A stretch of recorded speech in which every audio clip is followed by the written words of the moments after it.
The stock card report lists all transactions for items in date sequence to identify stock movement and costs over time. To print this report, access the Reports menu and the Stock Control Report submenu, choosing Stock Card. It can be printed for items chosen not only by a range of item numbers, but also items belonging to selected category codes, item segments, or report groups, or items that exist at selected locations. This report combines the current quantity on hand and the total cost value for each item selected, with the transaction history data stored in inventory, to calculate starting and ending values for quantities and costs within the selected date range. Therefore, it is imperative that transaction history is not purged for the report results to be calculated correctly.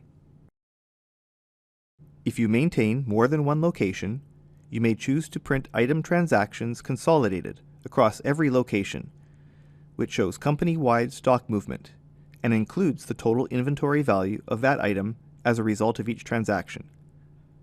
Or you may choose separate locations, which shows the stock movement at each location, calculated from the quantity on hand at each location, but doesn't include total inventory value because that information is not stored. When printing this report with a sort by location, you have to use the separate locations format. If you don't need a fully detailed list of transactions printed, especially if this list is quite long, you can instead print a summary of the transactions, either with consolidated or separate locations, to see the opening and closing quantities, and total quantity movement by transaction type. If items have been marked inactive, you can suppress these items from printing. If items are not allowed at particular locations, or have yet to have a transaction processed at particular locations, you can also suppress these locations from being listed, which would be most interesting when printing the format for separate locations. Also, when printing for separate locations, choose to include company-wide item totals as of the ending date.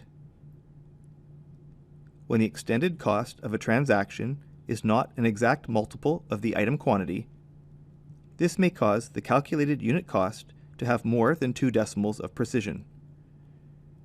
You may choose to print the unit cost with 4 decimal places instead of 2 for all transactions if you require this extra precision.